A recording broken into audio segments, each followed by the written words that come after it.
नमस्कार साथियों, कैसे हैं आप सभी। आशा करते हैं कि आप स्वस्थ होंगे, सुखी होंगे और प्रसन्न होंगे।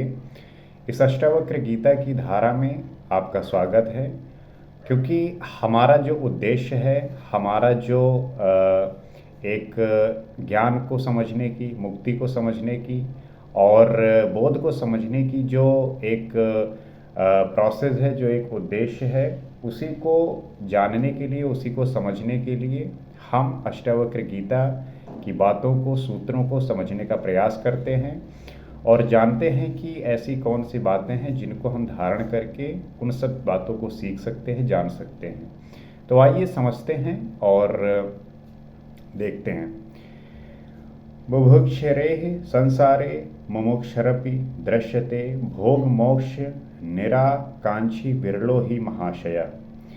इस जगत में यदि भोग की इच्छा रखने वाले लोग हैं तो ऐसे भी लोग हैं जिन्हें मोक्ष की इच्छा है, परंतु ऐसे महापुरुष बहुत कम अर्थात विरले हैं जिन्हें न भोग की इच्छा है और न ही मोक्ष की इच्छा है, अर्थात जिन्हें कोई चाह, कोई आकांक्षा नहीं होती।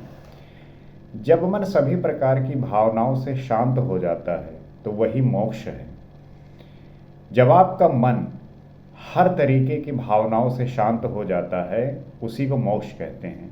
चूँकि आपका मन जो है वो समुद्र के समान होता है, उसमें लहरें जो है उठती रहती हैं, उसी में गिरती हैं, तो आपके मन की जो लहरें हैं वो सदैव जो है गतिमान रहती हैं। परंतु जब ये शांत हो जाती हैं और जब इन भावनाओं का शांत हो जाता है, उसी को हम मोक्ष कहते हैं। इच्छा के कारण ही मन में लहरें उठती हैं। जो आपकी इच्छाएं हैं, जो आपकी वासनाएं हैं, इसी कारणवश जो है मन में लहरें उठती हैं और ये लहरें जो है आपके कष्टों के ही कारण होते हैं, क्योंकि आप कितनी इच्छाओं की पूर्ति करेंगे। एक इच्छा पूरी हो जाती है, आप फिर दूसरे के लिए जो है भागते हैं। तो ये जो विविध प्रकार की तरंगें उठती हैं, गिरती हैं, यही मोक्ष प्राप्त के मार्ग में बाधक बनती हैं। यही जो तरंगें बार बार उठती हैं, गिरती हैं, और इनको पूरा करने के लिए आप अपना पूरा ऊर्जा लगा देते हैं, परंतु ये जो है आप कितने इच्छाओं की पूर्ति करेंगे। तो तरंगे ही मोक्ष की प्राप्त की चाह करता है। फिर ये तरंगे सांसारिक विषय वासना की हो या फिर मोक्ष प्राप्ति की आकांक्षा की आखिर हैं।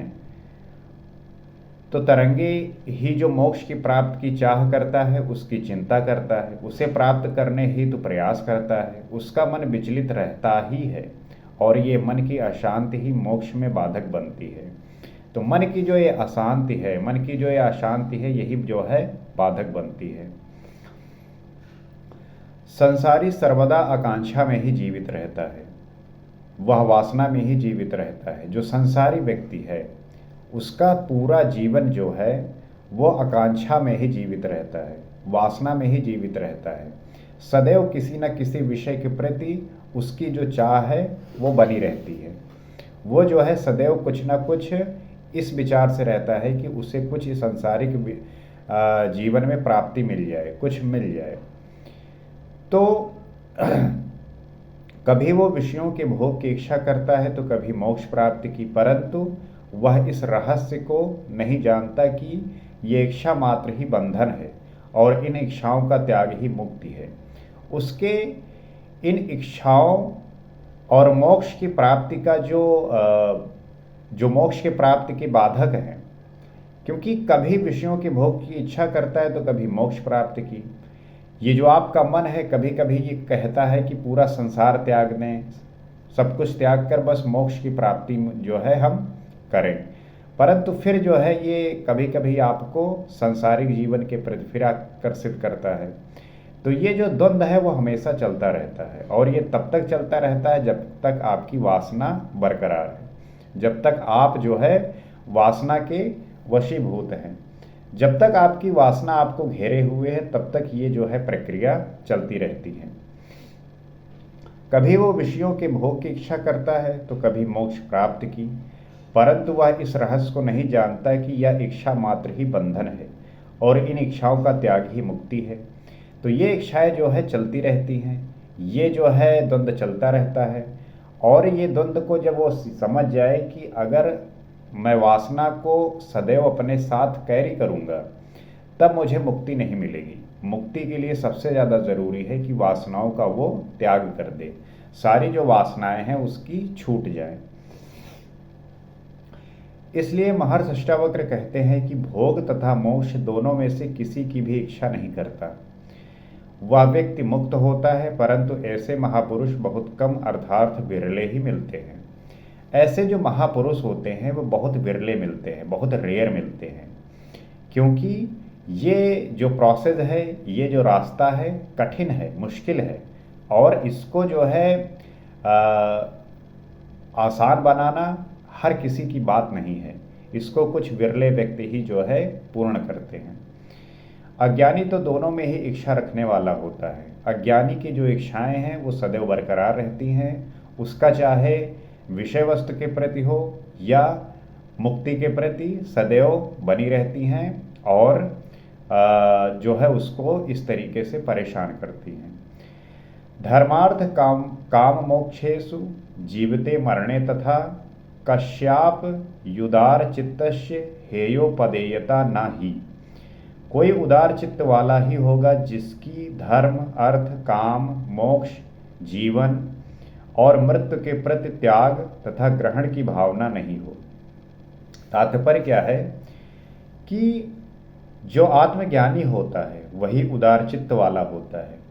जो कहते नहीं कि आपको उदार होना चाहिए, तो उदार होना और आत्मज्ञानी होना ये एक तरीके से एक समानार्थी शब्द कह सकते हैं, क्योंकि जो व्यक्ति आत्मज्ञानी होता है वो अपने आप उदार हो जाता है, और जो व्यक्ति उदार होता है वही आत्मज्ञानी होता है, क्योंकि उसी को इस संपूर्ण जगत में एक आत्मा दिखलाई पड़ती है, उसे विविधता कहीं भी नहीं दिखलाई देती। जबकि अज्ञानी को चारों ओर भिन्नताएं दिखाई पड़ती हैं, जिसके कारण उसके प्रत्येक कार्य का एक उद्देश्य होता है, वो फल प्राप्त करना चाहता है, इच्छाओं तथा वासनाओं से ग्रसित रहता है। जो ज्ञानी है उसको ये पूरा संसार एक दिखता है, सिर्फ एक, परंतु जो अज्ञानी है उसको इस संसार में सारी चीज़ें भिन्न दिखती हैं। इसलिए उसका जो वासना है वो सदैव बरकरार रहता है, और वो वासना के प्रति इतना आसक्त रहता है कि उसको छोड़ना उसके लिए बहुत मुश्किल होता है। तो उसे हेय तथा उपादेय का डर बना रहता है, इसलिए ना ही उसे मुक्ति मिलती है और ना ही वह उदार चित्त वाला बन सकता है। तो इस द्वंद्व में वो जो है सदैव फंसा रहता है। तो उसको जो है ना तो जो है मुक्ति मिलती है और ना ही वो उदार हो पाता है, क्योंकि उदार का अर्थ होता है जो भी जैसा भी आए उसे किसी के प्रति कोई आग्रह नहीं है, उसकी अपनी किसी प्रकार की चाह नहीं है, ऐसा ही होना चाहिए। न पुरुषार्थों को लेकर उसमें कोई आग्रह है, ना ही परम पुरुषार्थ के लिए। इसलिए आत्मा ज्ञानी ही उदार चित्त वाला कहलाता है, क्योंकि वह धर्म, अर्थ, काम तथा मोक्ष एवं जीवन तथा मृत्यु के प्रति भी ग्रहण और त्याग की भावना नहीं रखता। वह ना ही इन्हें ग्रहण करने योग्य समझता है, ना ही त्यागने योग्य समझता है। तात्पर्य यही है कि जो आत्मज्ञानी है वह ना कुछ ग्रहण करना चाहता है और ना ही कुछ त्यागता है, वो तो बस शून्य हो जाता है। उसका ना वो भोक्ता बचा, ना ही वो ग्रहण करने वाला बचा। तो उसके लिए सब जो है शून्य है, जीरो है। ना ही इन्हें निंदनीय समझता है, ना ही प्रशंसनीय, ना इन्हें घृणा करने योग्य समझता है, ना ही उपयोगी। अतः वही जीवन मुक्त है, और ऐसी अवस्था को प्राप्त हो जाना ही मोक्ष है। जब कोई व्यक्ति इस अवस्था में पहुंच जाए कि उसके लिए प्रशंसा और निंदा एक जैसी हो, और घृणा करना या जिस प्रकार की जो भी सांसारिक जीवन में चीज़ें प्रभावित करती हैं, जब उसको प्रभावित ना करे और उसके लिए जो सारा जीवन है वो एक हो जाए, सारे विषय जो है एकमात्र हो जाए, तब जो है उसको मोक्ष की प्राप्ति समझनी चाहिए। वाक्षा न विश्व विलय न द्वेष तस्य च स्थितो यथा जीविका तस्माद्वन्य आस्ते यथा सुखम। जिसमें संसार के विलय की इच्छा नहीं है और ना ही उसकी स्थिति के प्रति द्वेष है, अर्थात जो ये नहीं सोचता कि ऐसा नहीं होना चाहिए, वो धन्य पुरुष होता है। इसलिए वो यथा प्राप्त आजीविका से सुखपूर्वक जीवन यापन करता है। आप देखते होंगे कि संसार में अनेकों ऐसे लोग हैं जो सृष्टि की स्थिति तथा विलय से बहुत चिंतित हैं, जैसे कि संपूर्ण जगत उन्हीं के चलाने से चल रहा है। आप बहुत लोगों को देखते होंगे जो बहुत बातों से इस प्रकार परेशान होते हैं कि उन्हें लगता है कि जो भी चल रहा है बस उन्हीं के द्वारा चल रहा है, उन्हीं के सिद्धांतों, मान्यताओं तथा विचारों के आधार पर चल रहा है। उन्हें लगता है कि जो भी चल रहा है उनके सिद्धांत से चल रहा है, उनके मान्यताओं से चल रहा है, उनके विचारों से चल रहा है। अगर वे ना होते तो इस संसार का अस्तित्व ही नहीं होता। उन्हें ऐसा लगता है कि अगर वो ना होते तो ये संसार कैसे चलता, ये चीज़ें कैसे होती, सृष्टि का प्रलय हो जाता, सृष्टि जो है समाप्त हो जाती। उनको इस बात का अहंकार रहता है। ऐसे मनुष्य ही होते हैं जो इस संसार को सर्वदा भयभीत करते रहते हैं कि सृष्टि में प्रलय आने वाला है। ऐसे ही व्यक्ति होते हैं जो लोगों को भयभीत करते हैं, डराते रहते हैं कि प्रलय आने वाला है, एक दिन ये पूरा संसार सब कुछ खत्म हो जाएगा। 20वीं शताब्दी के अंत तक प्रलय हो जाएगा और फिर नए युग का आरंभ होगा, सतयुग आएगा, अत्याचार में वृद्धि हो जाएगी, इसलिए अवतार होगा जो दुराचारियों को दंडित करेगा। ये बड़ी जो है पुरानी मान्यता है कि जो है 20वीं शताब्दी में ये पूरा जो संसार है नष्ट हो जाएगा और उसके बाद फिर नया जो है युग प्रारंभ होगा, सतयुग आएगा और इन जो अत्याचार बढ़ जाएगा कलयुग में, तो इसको जो है ख़त्म करने के लिए ईश्वर अवतार लेगा और दुराचारियों को दंडित करेगा। कुछ ऐसे मनुष्य भी होते हैं जो संसार की वर्तमान स्थिति से बहुत परेशान हैं। आप देखते होंगे बहुत ऐसे व्यक्ति हैं जो वर्तमान में चीज़ें चल रही हैं, हो रही हैं, उसको लेके बहुत परेशान होते हैं। They are the only one who think that the things are not going well, और उनकी चिंता हमेशा बनी रहती है और इस बात की चिंता बनी रहती है कि वर्तमान में जो भी चीज़ें हो रही हैं सब गलत हो रहा है। उनका कहना है कि आज की दुनिया सबसे निकृष्ट है। उन्हें ये बात हमेशा फील होती रहती है कि पहले का समय बड़ा अच्छा था, लेकिन अभी जो चीज़ें हो रही हैं वो सब खराब हैं, बेकार हैं। जितनी भी चोरियां, हत्याएं, बलात्कार, डकैतियां, भ्रष्टाचार, रिश्वतखोरी, शोषण, अनैतिकता, झूठ, फरेब, धोखा, बेईमानी इत्यादि आदि जो हो रही हैं, इतनी पहले कभी नहीं होती थी। मनुष्य पतन की चरम सीमा पर पहुंच चुका है, वो जानवर से भी अधिक बदतर हो गया है। ऐसी बातों को लेकर वो जो है सदैव ये कहते हैं कि वर्तमान का जो जीवन है वो बहुत कष्टदायी है और इसी समय पे ये सारी चीज़ें हो रही हैं, घटित हो रही हैं। अष्टावक्र कहते हैं इन दोनों ही प्रकार की धारणा तथा विचार वाले व्यक्ति दुखी और परेशान रहते हैं। अष्टावक्र ये बात कह रहे हैं कि जो इस प्रकार सोचता है, इस प्रकार से चीज़ों को कहता है, वो व्यक्ति जो है सदैव दुखी और परेशान रहता है। तो उपाय क्या है? वह ज्ञानी ही धन्य होता है जिसके भीतर ना ही सांसारिक विषयों के प्रति कोई इच्छा है, ना ही इसकी स्थिति के प्रति द्वेष है। वो ये कह रहे हैं कि जो ज्ञानी व्यक्ति है वो जो ये सांसारिक विषयों के प्रति उसकी ना तो कोई इच्छा है कि कुछ ठीक हो जाए, कुछ सही हो जाए, और ना ही इसके प्रति कोई द्वेष है। आप बात समझ हो गए होंगी कि वो एक शून्य की अवस्था में है, ज़ीरो, जिसको फर्क नहीं पड़ता कि चीज़ें क्या हो रही हैं, चाहे प्रशंसा हो रही हो, चाहे निंदा हो रही हो, चाहे धूप हो, चाहे बारिश हो, चाहे ठंड हो, वो हर एक स्थिति में एक समान है, क्योंकि वो साक्षी हो गया है, दृष्टा मात्र है, राग द्वेष आसक्ति विरक्ति से मुक्त हो गया है। चूंकि वो जो ज्ञानी है उसका जो है वो एक तरीके से सिर्फ साक्षी मात्र है, दृष्टा है, सिर्फ देख रहा है। तो जो राग द्वेष है, आसक्ति विरक्ति है, उससे वो मुक्त हो गया है। उसको जो है किसी भी प्रकार का मोह रहा ही नहीं, बचा ही नहीं। इसलिए वो ना तो ज़्यादा प्राप्त करके खुश होता है और न ही कम प्राप्त होने पर दुखी होता है, अपितु जो स्वाभाविक रूप से प्राप्त हुआ अथवा मिल जाता है उसी में सुखपूर्वक अपना जीवन व्यतीत करता है। उसका किसी भी विषय के प्रति कोई मोह ही नहीं रह गया, लगाव ही नहीं रह गया कि उसको ज़्यादा प्राप्त हुआ या कम प्राप्त हुआ, क्योंकि अगर वो इस बारे में सोचेगा तो जाहिर सी बात है कि उसका विषय के प्रति वो मोह है। तो जो मिल जाता है, जो प्राप्त हो जाता है, उसी में वो अपना जो है सुखपूर्वक जीवन व्यतीत करता है। यह है एक ज्ञानी की पहचान। अगर आप में किसी भी प्रकार की इच्छा, आकांक्षा या लोभ है, तभी वो आपके दुख का कारण बनेगा।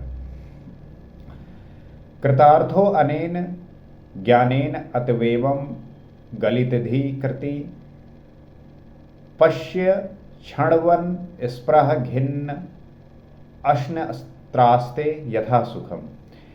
इस अभेद ज्ञान से कृतार्थ हुआ ज्ञानी, जिसकी बुद्धि का भी क्षय हो चुका हो, ऐसा कृत्य ज्ञानी देखता हुआ, सुनता हुआ, स्पर्श करता हुआ, सूंघता हुआ, खाता हुआ, पीता हुआ, अर्थात समस्त इंद्रियों का उपयोग करता हुआ भी सुखपूर्वक रहता है।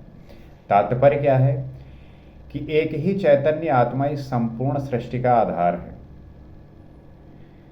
इस चैतन्य रूप आत्मा से ही सबसे पहले बुद्धि की उत्पन्न होती है। ये जो चैतन्य रूप आत्मा है, यही संपूर्ण सृष्टि का आधार है। इसी बेस पे जो है पूरा सृष्टि टिका हुआ है, इसी पे जो है चल रहा है। और चैतन्य रूप आत्मा से ही सबसे पहले बुद्धि की उत्पत्ति हुई। इस बुद्धि के द्वारा ही अहंकार की उत्पत्ति हुई। इस बुद्धि से ही जो है अहंकार उत्पन्न हुआ, और अहंकार के कारण ही जीव में स्वयं को उस चैतन्य आत्मा से भिन्न अनुभव किया। ये जो आप भिन्नता अनुभव करते हो कि मैं जो है अलग हूँ और सामने वाला अलग है, यही अज्ञानता उसका पाप बन गया, और यही अज्ञानता उसका पाप बन गया। जब आप वस्तु में भिन्नता देखने लगे, अपने में किसी दूसरे व्यक्ति में भिन्नता देखने लगे, तब यही जो है पाप बन गया। बाइबल में भी ऐसी ही कथा प्रचलित है कि आदम ने बुद्धि रूपी फल खाया। बाइबल में भी ये जो है कथा प्रचलित है कि आदम ने बुद्धि रूपी फल खाया, जिसके कारण उसे स्वर्ग के बगीचे से नीचे गिरा दिया गया, और यही उसका मूल पाप था। फिर उसको जो है स्वर्ग के बगीचे से गिरा दिया गया, और वही उसका जो है मूल पाप बना। तो ये बुद्धि उस विराट आत्मा की एक छोटी सी किरण है। वो जो विराट है, जिसका पूरा ब्रह्मांड है, तो ये बुद्धि जो है उसका एक जो है छोटी सी किरण मात्र है। अब इससे आप अंदाज़ा लगा सकते हैं कि इस सोल का, इस आत्मा का क्या महत्व है। यदि आत्मा महासमुद्र है तो बुद्धि उसकी एक बूंद है। अगर आत्मा महासमुद्र है तो जो बुद्धि है उसकी एक मात्र बूंद है, सिर्फ एक ड्रॉप। बुद्धि छोटा पैमाना है, छोटा तराजू है, जो संसार के छोटे मोटे कार्य हेतु पर्याप्त है। बुद्धि बहुत छोटा पैमाना है, बहुत छोटा टूल है, जो संसार के छोटे मोटे कार्य के लिए जो है पर्याप्त है, परंतु उससे उस विराट चेतना को नहीं नापा जा सकता। उस आत्मा को जानने के लिए, उस विराट चेतना को मापने के लिए ये बुद्धि जो है छोटी पड़ जाती है। इसीलिए साइंटिफिक रिसर्च होने के साथ साथ आज इतने साल हो गए हैं, उसके बाद भी इस बात को समझने के लिए साइंस जो है फेल हो जाती है कि सोल का और इस अंतरात्मा का परमात्मा से किस प्रकार से कनेक्शन, और इस आत्मा को उस ब्रह्मांड और ब्रह्मांड का इस सोल से जो आपके साथ विद्यमान है, क्या संबंध है, किस प्रकार है, इन सबसे परे है। जबकि मनुष्य इस बुद्धि के द्वारा उस परमात्मा को नापता है, इसलिए चूक जाता है। उस परमात्मा को नापने के लिए चूंकि मनुष्य इस बुद्धि का उपयोग करता है, जो कि बहुत उसके सामने छोटा है, तो कैसे नाप सकता है, इसलिए वो चूक जाता है। बुद्धि तर्क वितर्क, सोच विचार, प्रश्न उत्तर, चिंतन मनन, निर्णय कर सकती है। बुद्धि का जो कार्य है वो यह है कि वो तर्क वितर्क करे, सोच विचार करे, प्रश्न उत्तर करे, चिंतन मनन करे, निर्णय कर सकती है। ये बुद्धि अच्छे बुरे, शुभ अशुभ का अंतर कर सकती है। ये गणित के सदृश कार्य करती है, परंतु इसमें उस महान को नहीं जाना जा सकता। ये जो बुद्धि है, ये अच्छे बुरे, शुभ अशुभ और गणित के समान जो कार्य है उसको तो ये कर लेता है, परंतु उस महान आत्मा को समझने के लिए ये बहुत छोटी है। इस समग्र को नहीं जाना जा सकता। अस्तित्व तो अखंड है, अविभक्त है, अनंत है, इसलिए इसे बुद्धि से जानना असंभव है। चूंकि जो अस्तित्व है वो अखंड है, अविभक्त है, अनंत है, इसलिए जो है उसे बुद्धि से जानना असंभव है। चेतना बुद्धि से पार है। चेतना का जो वैल्यू है वो बुद्धि के पार है, बहुत ऊपर की बात है। जो कार्य बुद्धि के द्वारा नहीं होते वो चेतना के द्वारा होते हैं। ये कई बार आपको समझने में आएगा कि जो बुद्धि से चीज़ें नहीं होती वो चेतना से होती हैं। तो इस चेतना का क्या महत्व है, इससे आप समझ पा रहे होंगे। उच्च कोटि का संपूर्ण ज्ञान बुद्धि से नहीं बल्कि चेतना से सीधे उतरता है। उच्च कोटि का जो ज्ञान है वो बुद्धि से नहीं बल्कि चेतना से उतरता है। जिसको वो आत्मज्ञान प्राप्त होता है, आत्मबोधित होता है, वो उस बुद्धि से नहीं चेतना से होता है। इसलिए उसे अपौरुषेय कहा जाता है। उच्च स्तर की वैज्ञानिक उपलब्धियां, गणित, आयुर्वेद, उच्च स्तर का साहित्य, अध्यात्म, वेद, पुराण आदि सीधे चेतना से ही उतरे हैं। ये बुद्धि का कार्य नहीं है। अब जो आप ये समझेंगे कि चेतना के उदाहरण क्या हैं, तो जो उच्च स्तर के वैज्ञानिक उपलब्धियां हुई हैं, गणित में हुई हैं, आयुर्वेद में हुई हैं, साहित्य में हुई हैं, अध्यात्म में, वेद पुराण में, ये सीधे चेतना से जो है उतरे हैं। इसमें बुद्धि का कार्य नहीं है। इसलिए सामान्य ज्ञान हेतु बुद्धि उपयुक्त है, परंतु आत्मज्ञान के समय इस छोटी सी बुद्धि का स्थान वो विराट चेतना ले लेती है। इसलिए अष्टावक्र कहते हैं कि आत्मज्ञान से स्वयं को कृतार्थ अनुभव कर लेता है, उसकी बुद्धि का क्षय हो जाता है।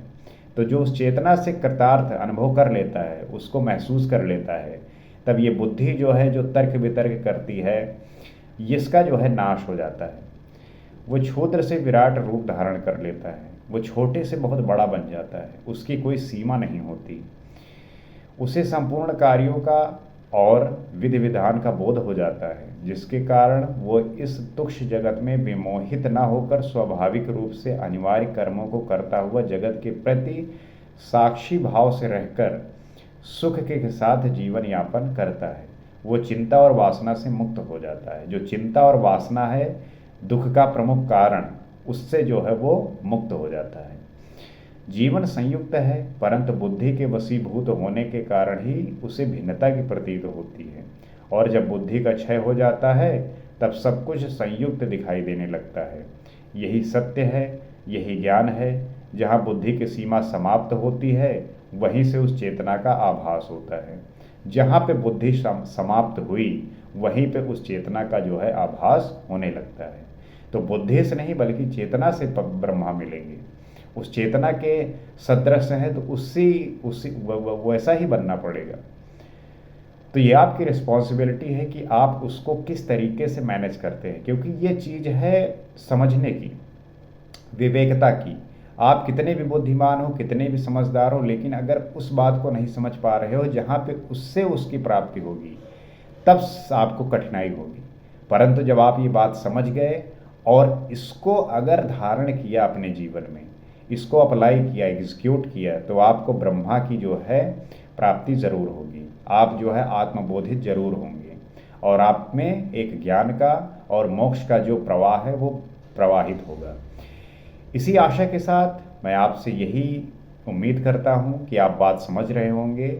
और चूँकि ये बात इतनी महत्वपूर्ण है कि अगर इसको सीख गए तो आपके जीवन के जो भी चिंता है, जो भी चिंताएं हैं, उससे मुक्ति मिल जाएगी।